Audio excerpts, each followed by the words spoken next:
Thanks very much. Yes. Okay, so 55 minutes. Let's hit this thing good. Okay, so critical exploits. Bruno Latour, very smart Frenchman, said this rather wonderful thing that can be used as a very useful frame for thinking about engineering and infrastructure and our relationship with engineering. When a machine runs efficiently, when a matter of fact is settled, one need focus only on its inputs and outputs and not on its internal complexity. Thus, paradoxically, the more science and technology succeed in what they're doing, the more opaque and obscure they become. And so introducing this idea of opacity and translucency here, we are led to his popularization of the term black box, which was quite polemic at the time. And of course, with evolution of any technology, and especially today, we can observe that further that evolution takes us, or takes its subject, less transparent and more opaque product of the technology becomes. Look at any modern piece of electronics, and we can hardly see through it. We can hardly tell what that device is without being told what the device is. What this image here is showing us is that there's an opportunity here for control if you are in fact the owner, proprietor of that black box. If you do have access to the internal workings of that black box, you can implement this feedback control loop, which of course is completely opaque to the user at the input and output ends of this system. So we have this concept of invisibility and opacity. And here we're to talk about infrastructure, and considering black boxes in the context of infrastructure, things become certainly a heck of a lot more technopolitically. I believe that infrastructure can be considered a machine spread over space. And in that respect, any infrastructure can be a black box just as much. Indeed. Now, the infrastructure we'll be talking about a lot here today relates to our work with this thing called the internet, this network of networks, and the problem of our contact with that network of networks, typically and increasingly grouped around this sort of field of surfaces. That interface, which is a terminal, which is the end point of, for many people, end point of seeing the network, seeing the web, understanding what the web and the internet is. It all ends there, and rarely any average internet user actually is capable of seeing beyond the web browser. I heard recently a quote at the Chaos Computer Congress in Hamburg that the only people that refer to users are drug dealers and software developers. It's a good thing to point out. But one of the core tenets of critical engineering, which we'll be talking about quite a bit, is that engineered infrastructure is very much a part of our environment. And so it follows that if one cannot develop a basic vocabularic interface with that engineered stuff, you can't critically engage the world that you live in. You can't critically engage your environment. And this cradle of infrastructure, I mean, many of us, of course, are familiar with the problem of transport infrastructure or the rail infrastructure here in the UK these days. But we've also seen, an increased trouble with the dependence on infrastructure that we don't understand in the context of mass surveillance. Nevertheless, as Julian was just pointing out, transport infrastructure is something that we've been confronted with or by for the last, say, 200 years, and we managed to work out how the thing works and what can come to replace it should it fail. Though with most modern infrastructures, we hardly know what the replacement can be, and that is a very troubling feeling.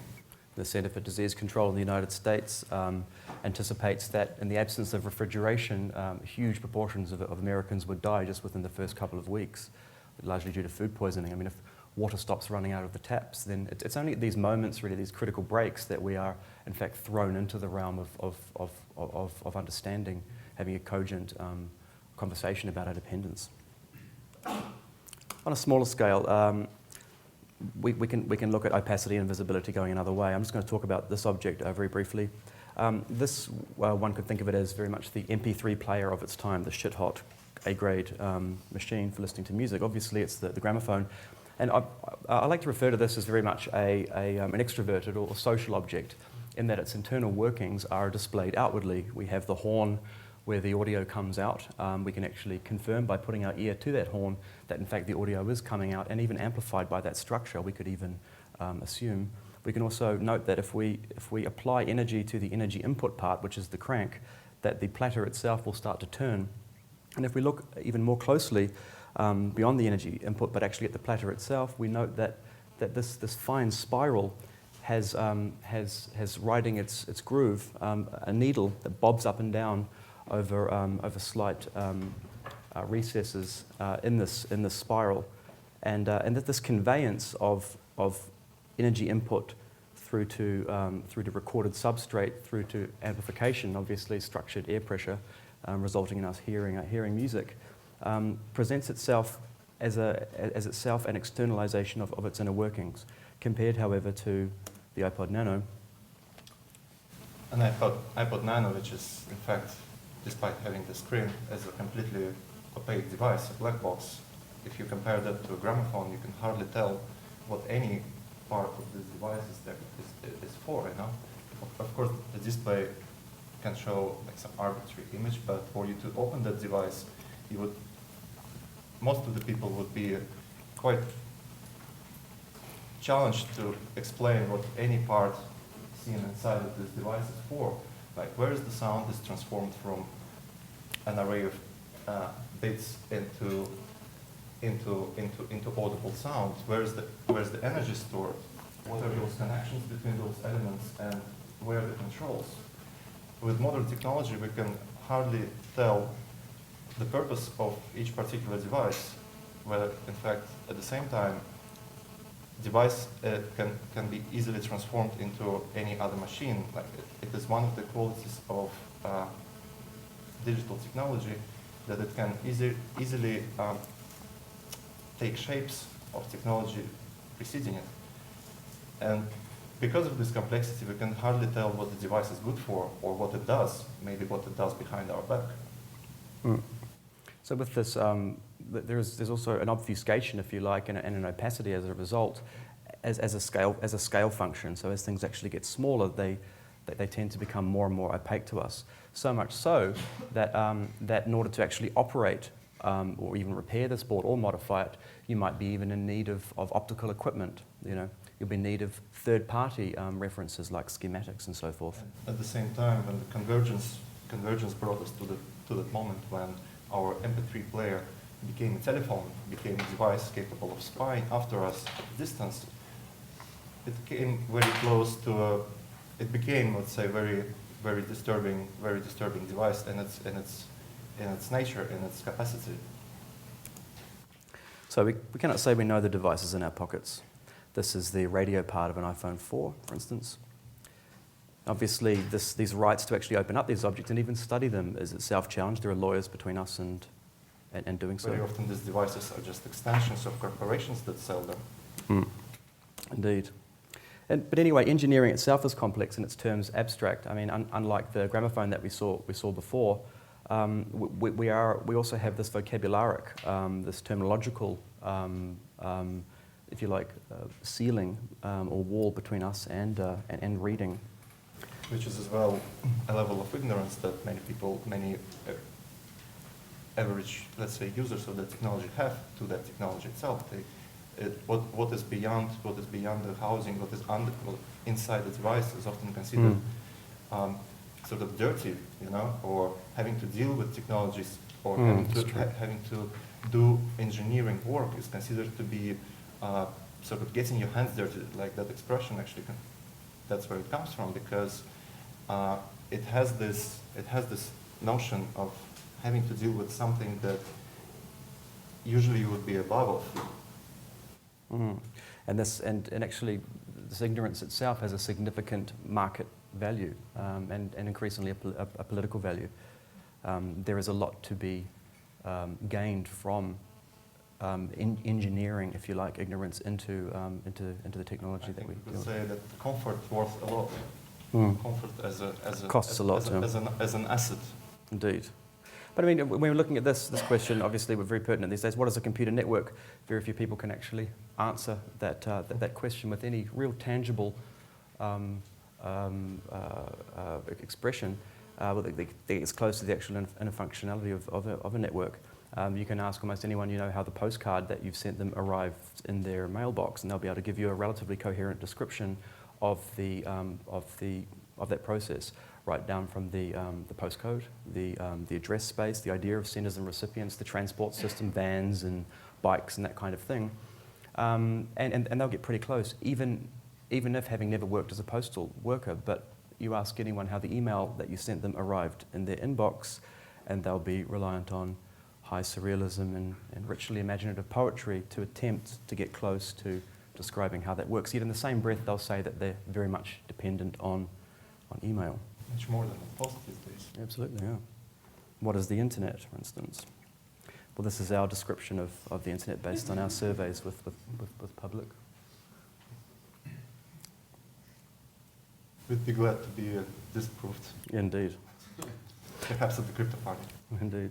Who can answer this? You know, where am I on the internet? Who can say, you know, who can answer and say, yes, you are here. Very few people. Maybe. But even many are not aware, and for many good reasons indeed, that there is actually a geographical distribution of.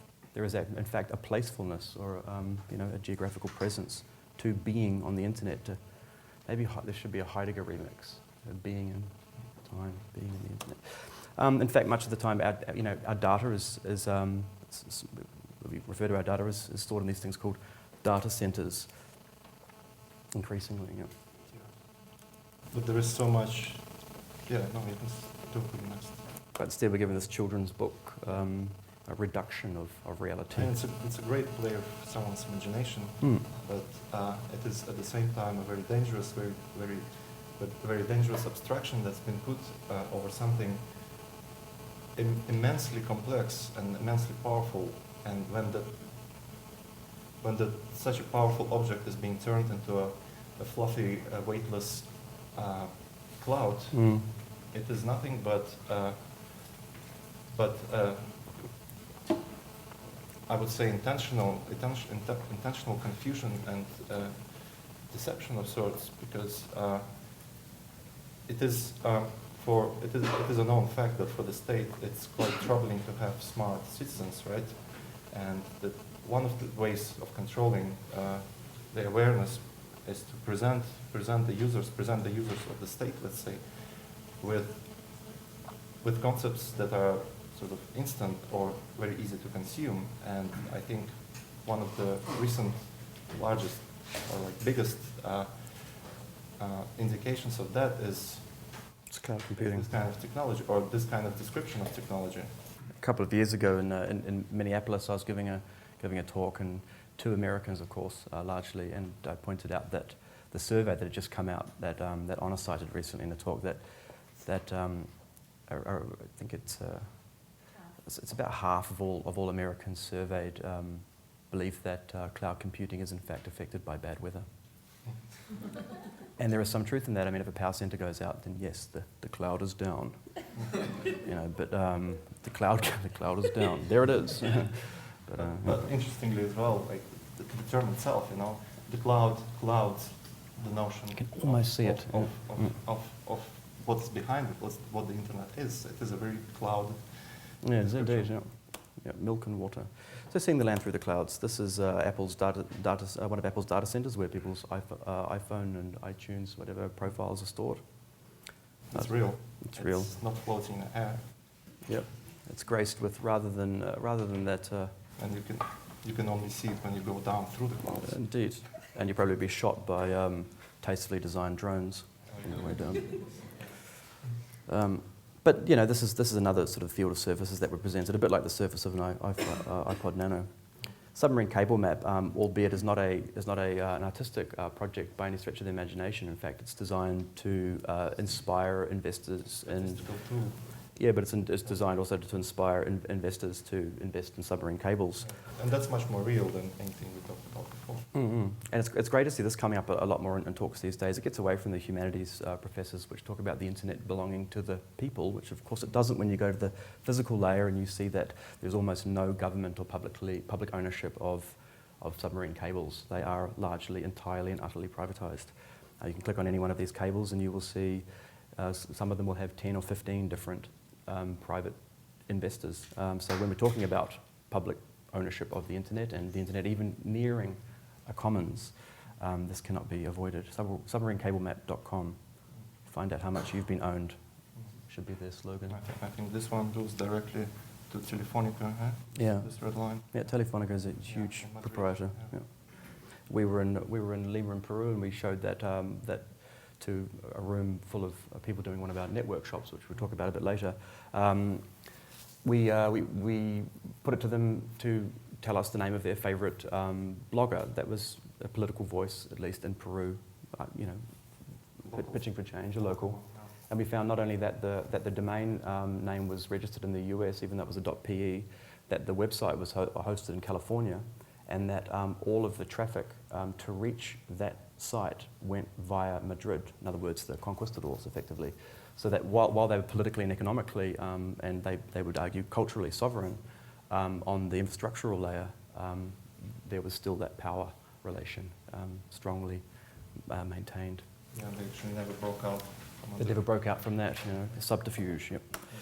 So, towards techno-political subjectivity, with critical engineering, we've really wanted to get away from this definition of engineering as a utilitarian framing of engineering, as a very pragmatic result of industrial revolution, let's say. Indeed, the practical application of science to commerce and industry, and it's really scrap that all together and look at whether or not engineering can become a plastic frame for urgent and timely critical inquiry.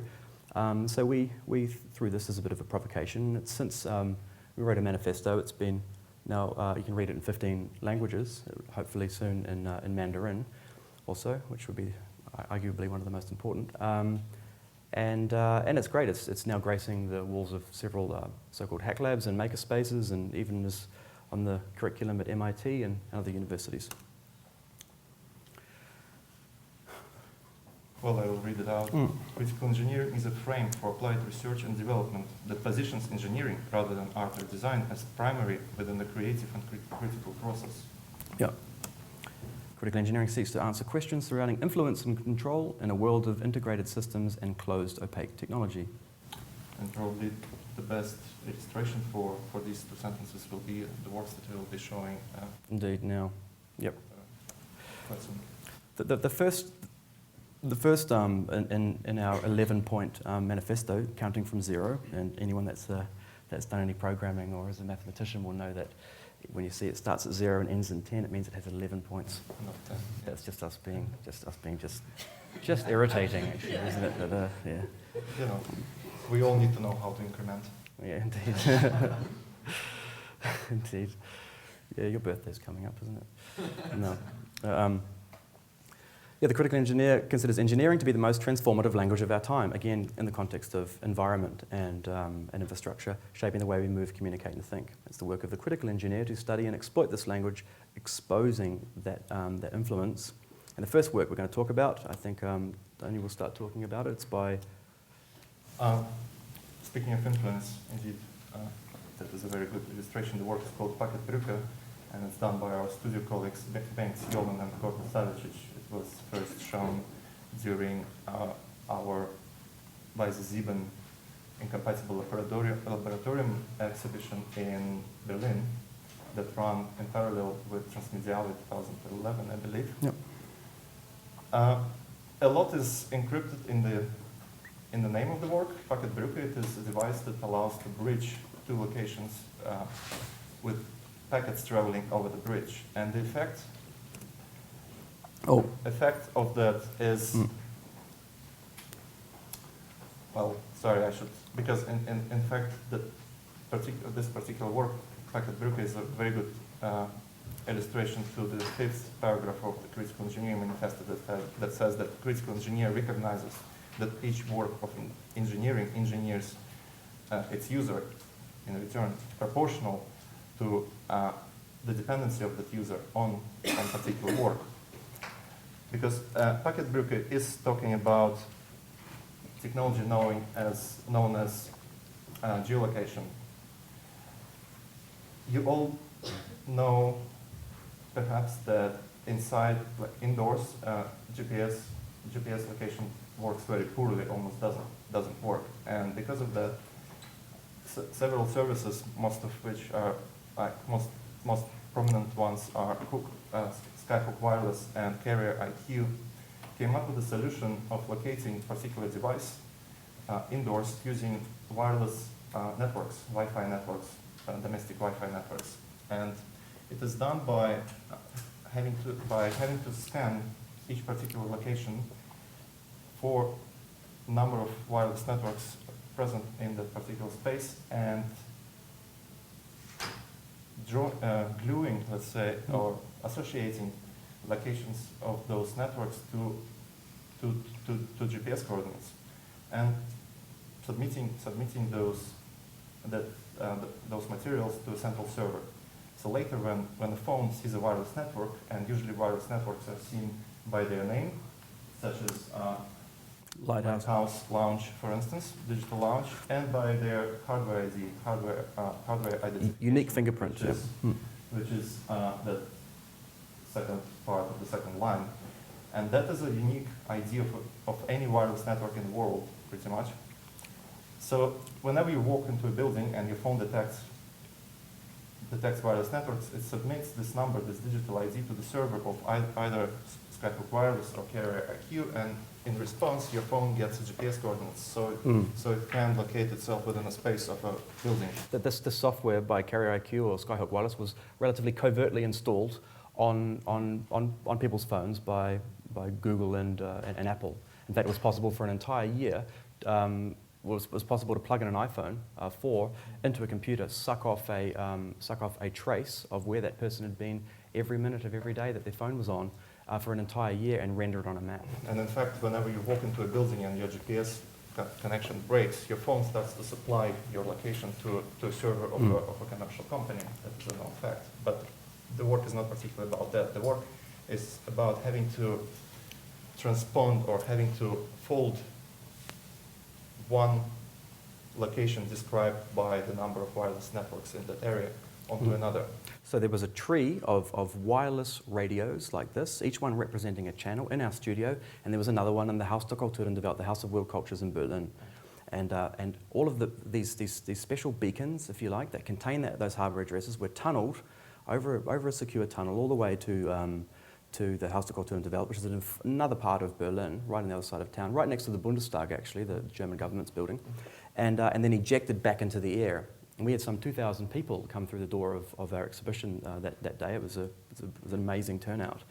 And of course, as these beacons were thrown back into the air in that space, people looking for bars, restaurants, and hotels in the area with their phones were looking at their phones and seeing bars, restaurants, and hotels that weren't around that museum, but rather around our studio. And so people walking out into the dark with the glow of the phone on their face, looking for things that didn't exist.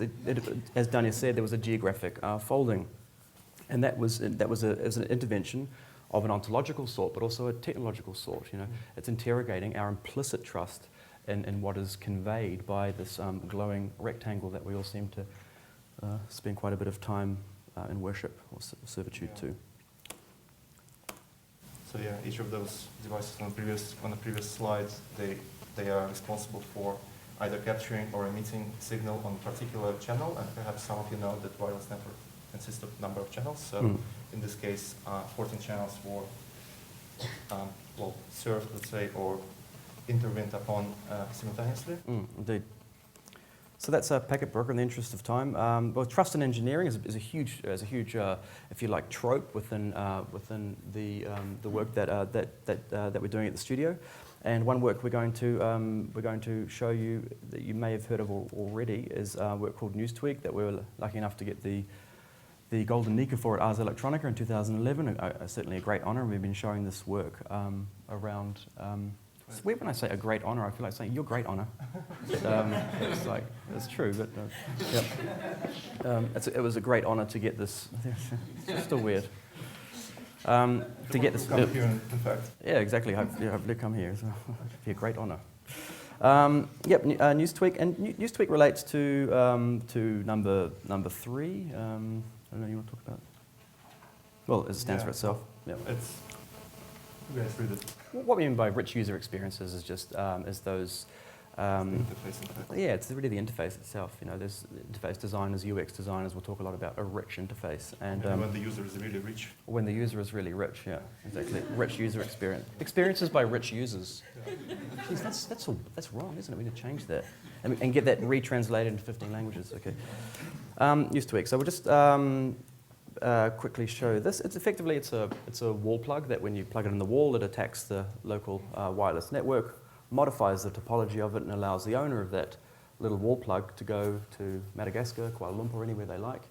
I'll just sit right next to it. Or sit right next to it. And from the comfort of their 2-star hotel, they can manipulate the news read on that network. So we'll just quickly show you a video. Everything's pretty much encrypted into the name of the project. Indeed. And so we'll just show you this video. Some of you might have seen it before. Who has seen it before? Okay. Oh, excellent. Only a few people. Okay, so cool. It's not that people think they're being subject to propaganda. If people don't think that, they aren't looking for that, they're much easier to propagandize. And that's the genius of our media system.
Plug's wrong. Yep. It's a real bakery. It's a bakery. It's a bakery in Berlin. Media is the nervous system of a democracy. If it's not functioning well, the democracy can't function.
So that's very much about infrastructure. Obviously, this wall plug becomes innocuous. It in fact blends with the infrastructure itself. It becomes technically it's a man-in-the-middle attack, but one you can see works when the user plugs in and gets even power from it at the end. You know, it allows a pass-through of the desired functionality from a power socket, yet at the same time. Because the infrastructure itself has this, is disguised and being invisible, any modification to that infrastructure is just as invisible and just as innocuous to an everyday observer. Like, Newstweak none of the Newstweak devices will ever unplugged by any staff of those public places where we've plugged them in, and there was never any incident of any kind, pretty much, because of this invisibility of this modification. It's within the realm of what's expected,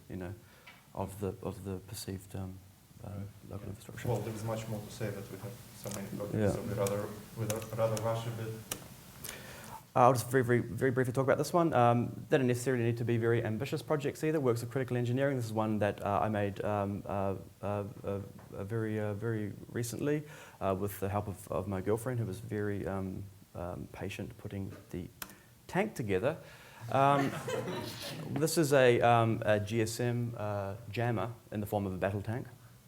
It is a British chieftain battle tank. It's not to scale. I wouldn't fit in there.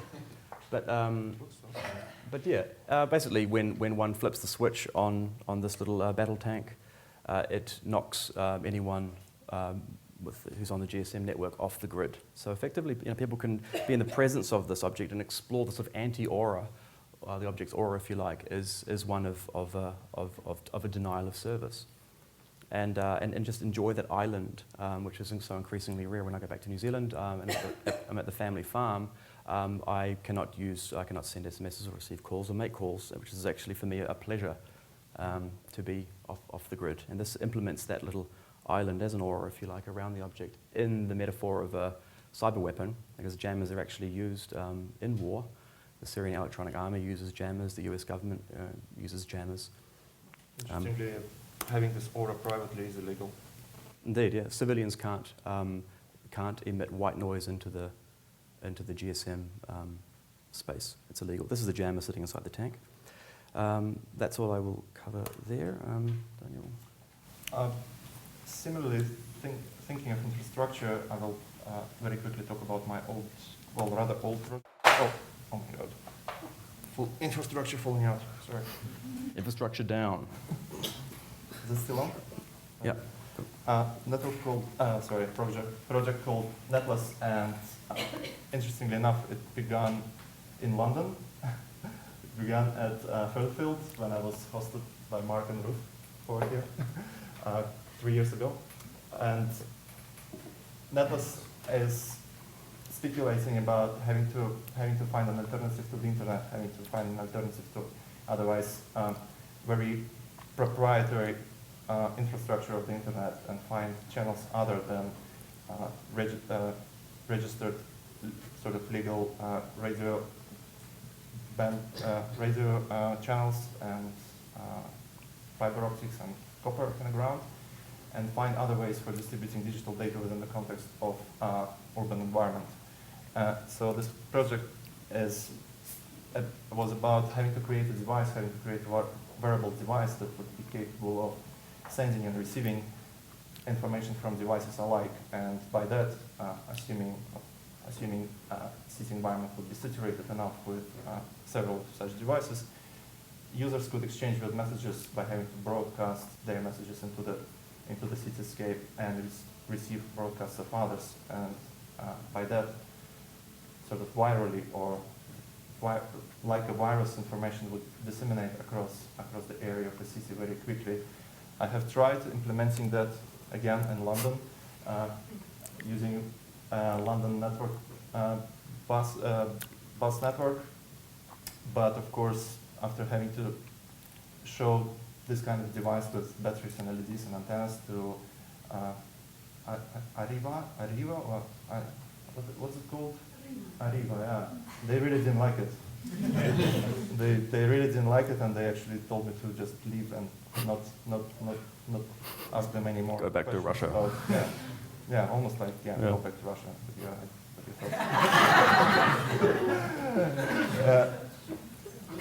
Though the intention was to attach as many devices as I could onto a transportation grid and see what was to happen, it would look like this, for instance. So each tram, each bus, each taxi, and as well as pedestrian would get the device, and by having to move through the city, we would also move the data. So it is sort of a convergence of a sneaker net approach and a mesh networking.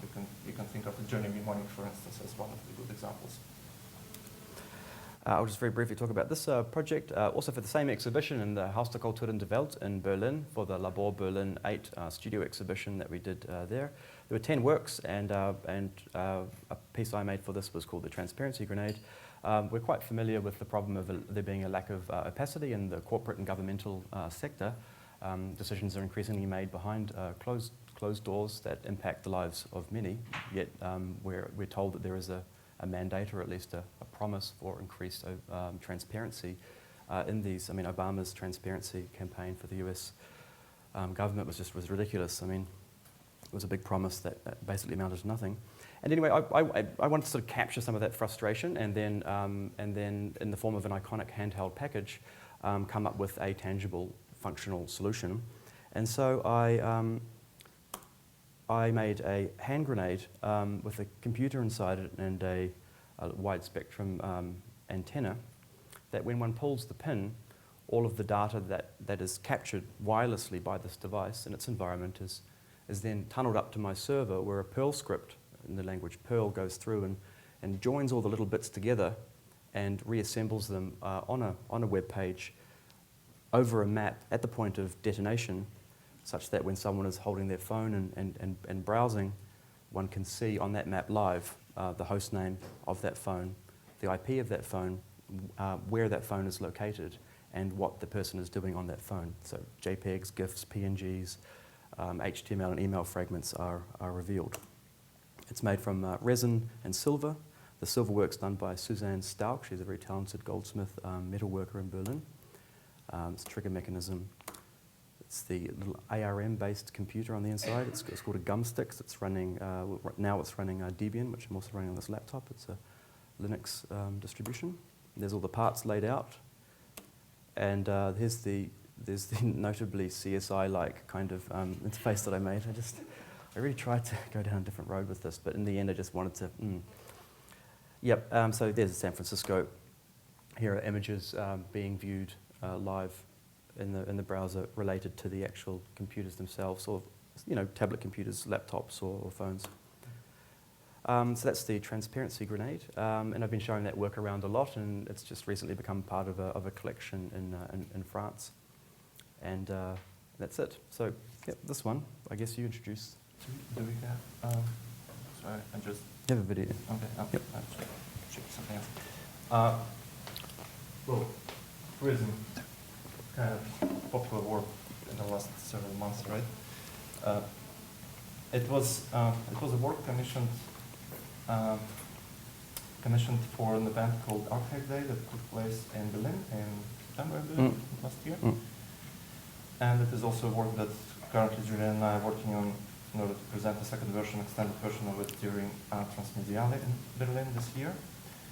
The work derives obviously from NSA, National Security Agency activities that have been disclosed in a recent month.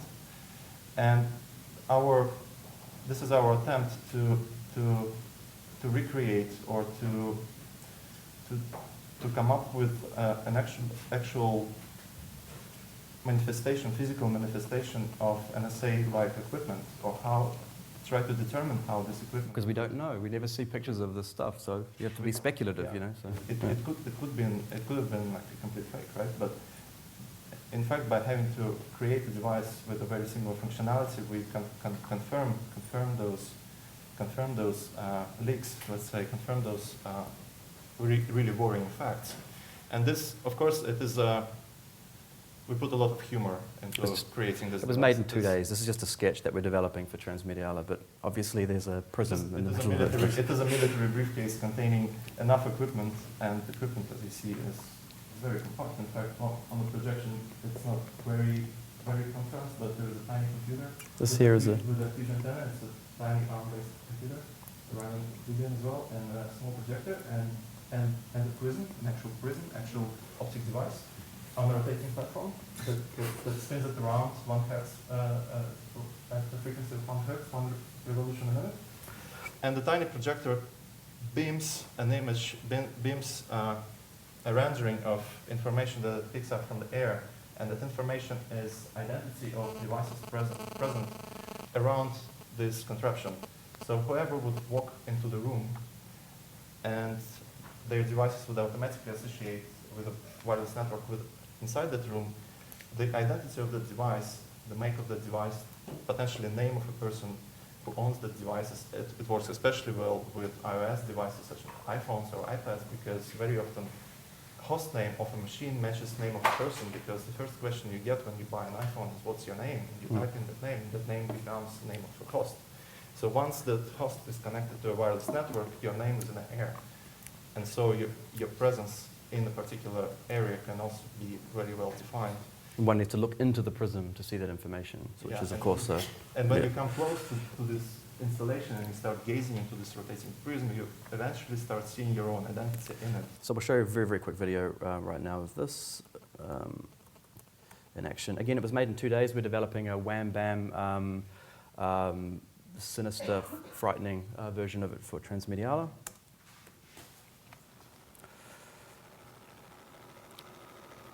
But not too loud, actually, because it gets louder.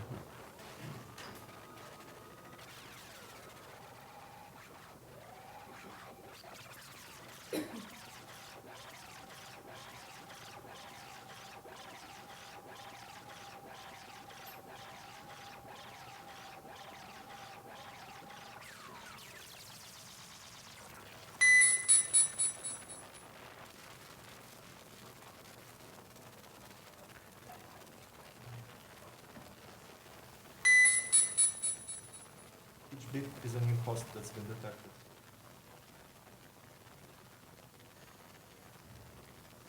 Android phones have less interesting names. Quite generic. Don't often know the name of the user. There's Susie Woe's iPhone. Poor Susie Woe. But then look, what's this? Who could this be? It's Angela Merkel's BlackBerry. She always comes to our openings. It's really nice. She's a really important contact with German people practicing in Germany. Yeah. Earthboot Computer, we'll talk about really quickly. Earthboot Computer is made by the excellent Martin House, who we are hijacking as a critical engineer. He won't name himself as such because he will call himself Martin House instead. But he's very interested in this problem with this particular work of the mineral substrates that comprise from which our devices are derived. They're often very, very rare minerals from all different parts of the world. Aren't a part of our direct relationship or conversation about these objects themselves.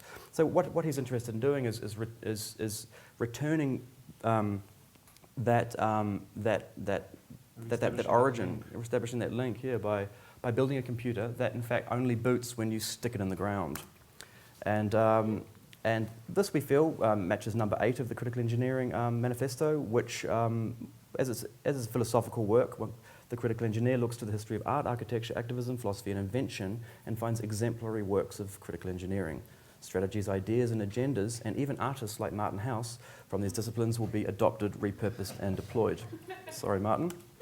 There's a beautiful Earthboot computer. Again, you need to stick it in the ground for it to boot. And Martin has said that fine electricity in the Earth itself actually programs the runtime functionality of the machine. Bootstraps the device. Yeah, bootstraps the device. City CPU, I guess you can quickly talk about that. Well, maybe you could do something to ask, to add to that, but yeah, flip it. City CPU, in fact, a work of fine print done by Gordon Savage for, again, yeah, actually it was during Same exhibition, yeah. During the same exhibition of a couple of years ago. His take here is to compare a layout of a modern city with the layout of a printed circuit board, a circuit board for functional electronic device, because in fact Gordon found lots of similarities between how these systems, if we consider city being a system and device being a system, which both are in fact, how these systems are composed and what is the distribution between the different major areas or function parts of the device. Why is there center? Why is centralized? Where is the knowledge in a city? Infrastructure is dominant these days, why ports are on the side, let's say, like why an airport would be on the side, out of the city most likely, why storage would be as well not right in the middle of the city, and how all these parts would be connected. And in fact, he took a map of Shenzhen, I believe, and he replaced most of the city areas with, I believe, functional to some extent, electronic analogies of those areas. So for instance, where a sleeping area would be, he would put memory banks. Where airport would be, he would put a wireless card adapter.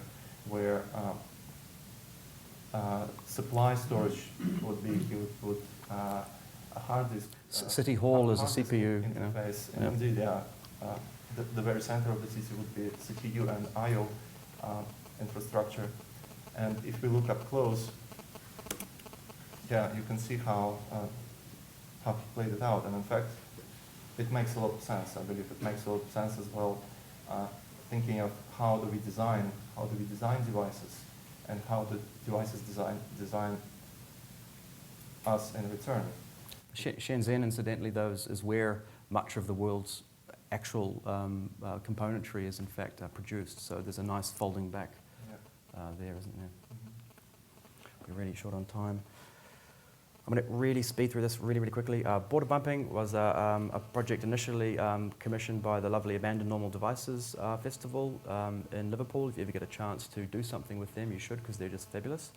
And border pumping relates to an experience I had flying into Istanbul that triggered the birth of the project. I'm just going to really quickly show a 2-minute video of effectively me talking, really. But what is it? It's border bumping. It's the MOV, isn't it? Just quickly, yeah, it is MOV, yeah.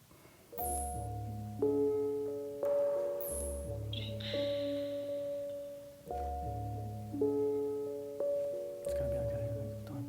Okay, so I first got the idea for this project, border bumping, and I was flying into the city of Istanbul in Turkey for the very first time. It was a beautiful day, and as the plane was pitching over the ocean, I could see both the sea and I could see Istanbul, and I was shaken out of my trance by the rather jarring sound of numerous people on the plane getting an SMS at pretty much the same time. And it was the welcome SMS from their service provider, their cellular network service provider in Turkey, and it was the welcome home message. And I said to myself at that moment, this is where the border to Turkey should be drawn, right out here in the ocean. People were home, they were being welcomed home.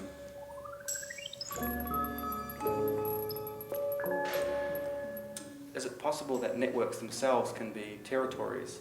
Can we have a feeling of being somewhere, a feeling of a sense of place, even a sense of belonging to somewhere, merely by a network event like this, one that happens in the wireless communication space?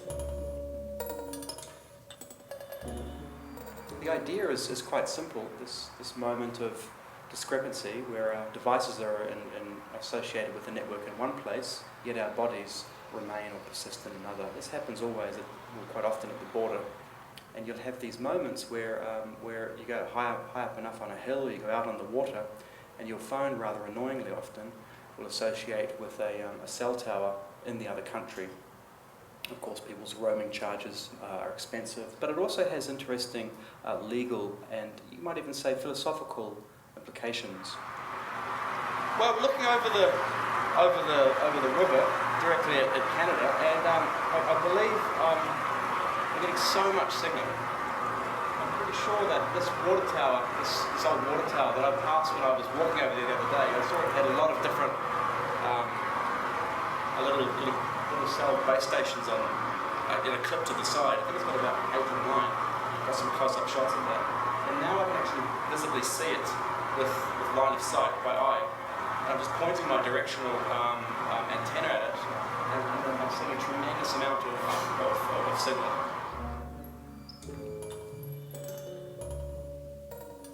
So with border bumping, what I wanted to do was to make an application that runs on Android phones, now by far the most popular smartphone operating system, whereby when one's running this application, you act as a border bumping agent or an agent collecting data. It's crossing a border by foot, or by bike, or by car, or by boat, or by train, the moment that your phone associates with the cell tower on the other side, yet your body remains in another, that moment of discrepancy is logged and an SMS is sent to the central border bumping server, where a map of that terrain, of that political geography, is modified accordingly. So the borders are shifted around to represent this tension between the telecommunications space and the national borders that we all know so well. And that was done as part of... people are, for instance, commuting to... That was done as part of my residency at the University of Buffalo with the wonderful Techne Institute there. I'm just going to leave it there and we'll just get back to the presentation because it's got a bit... Infrastructure is sometimes hidden from us. In fact, there's an amazing design practice that I don't have a chance to talk about today of hiding cell towers as other things. Naturally, people don't want cell towers above their kindergarten, so they disguise them as trees. Or here in England, well, this is a compilation put together by Chris here. Thanks very much, Chris, for doing this, who's hosting the crypto party a bit later. Some of them, for instance, this one is disguised as a lamppost. Apparently it was only found because, so I was told, in this particularly dreary part of the country that most of you come from, people were walking to their wet houses and, joking, why am I saying it? Be nice. And exactly, and then walking home, and there was just one lamp that never worked, and some radio enthusiast got out there and said, well, it's not actually a street lamp, it's a cell tower badly disguised as a street lamp. They didn't have the initiative to apply power to the pole and put an actual bulb into it, and then it would have gone on as a cell tower, not as a dysfunctional street lamp. This one is probably the best example. Antennas badly disguised as bricks. Some really poor soul had the job of trying to disguise. It's quite a difficult task as a design challenge, disguising antennas as bricks. So they climbed up there on a ladder and took photographs of said bricks, and but obviously went down to the print shop to get them printed onto adhesive UV material. Adhesive material, but failed to buy the slightly more expensive UV resistant version, such that over time the effect literally wears off. The antennas become less and less disguised as bricks, more and more badly disguised as bricks. Maybe one day they'll just be white like the antennas before they're spent up. Poor person. And anyway, real quick, the final piece we're going to end with is really one that was also born at the Art Hack Day. Danja and I really love this. It's by Dennis Paul, who we have hijacked as a critical engineer. It's almost like no comments necessary. Exactly. It relates to number 6 in the manifesto very nicely. The critical engineer expands machine to describe interrelationships encompassing devices, bodies, agents, forces, and networks. And it comes in the form of this. Can anyone work out what that might do? Well, Effectively produces a short circuit in an electrical grid wherever it would be plugged in. Of course, it will blow. Perhaps it will blow a fuse. Maybe it will blow its own conductor wire. You plug this necklace into the wall here, and all the lights go off. Effectively, a large-scale version of that would be a blackout. If the plug was big enough, or enough people were wearing these plugs. But this, for us, is a very beautiful, poetic work of critical engineering. And we'll just leave it there. Cheers. Thanks.